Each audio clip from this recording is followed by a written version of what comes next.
Hey y'all, this is my video for week 12. I'm going to start out by talking about the first article that was in this week's. The first one was when free speech is in the eye of the beholder, the use of demonstrative evidence to violate community standards in obscene cases. I want to point out a quote that was stated in this article. Determining whether materials are obscene, however, can be a difficult task as they must be measured against the contemporary community standards from the perspective of an average person. I wanted to point that out because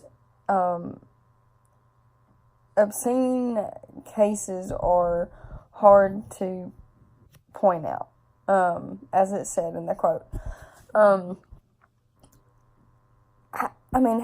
do you really point those out? I mean, if you think about it, there's so many things that we look at like, oh, that's obscene, that, that should be done something about, and then it's not. And then the things that are noticed were like, well, this was more important. So it makes it hard for, I guess you would say, court cases to point these things out. Like, as it goes on to say, admitting the evidence of those in a courtroom is hard. And that goes on to another topic that was pretty interesting to me, about the search engines as evidence in obscene cases. We're in the age of internet right now. I mean, there are things that go on every day on the internet that is obscene. And really and truly, what can we do about it if we don't get rid of the internet? It happens every day. It's happened since the internet has been a thing, has been known to us.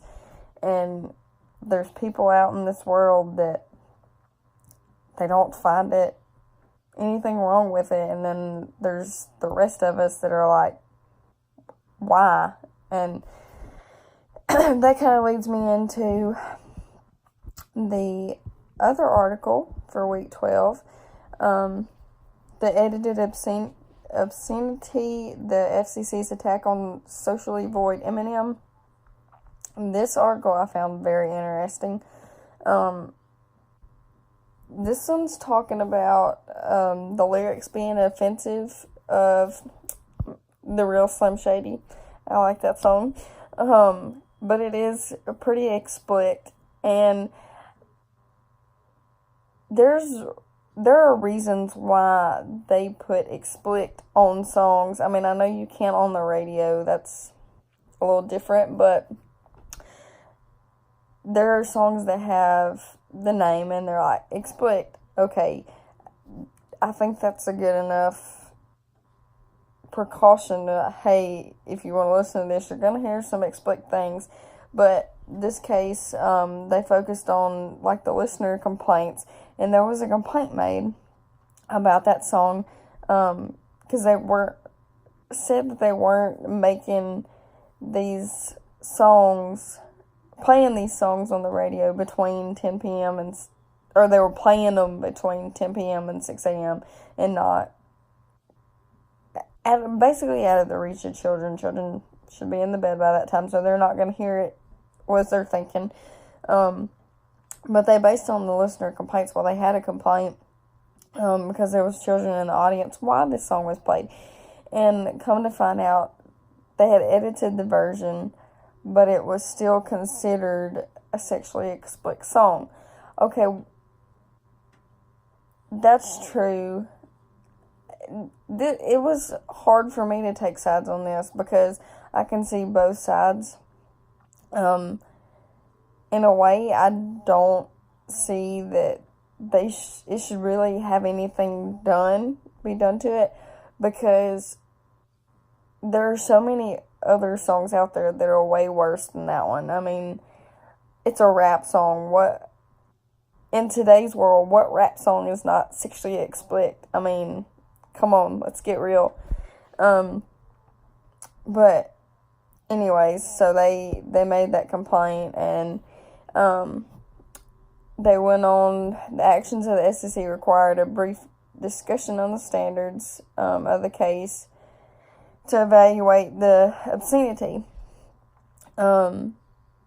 Since the FCC relied on the community standards, which we talked about in our discussion for this week,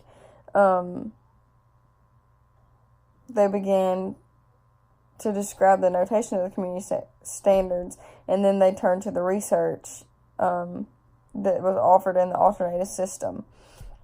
Things like this happen every day. I mean, my view on this is, what can you do? I mean, even the internet and radio. I mean, songs are made.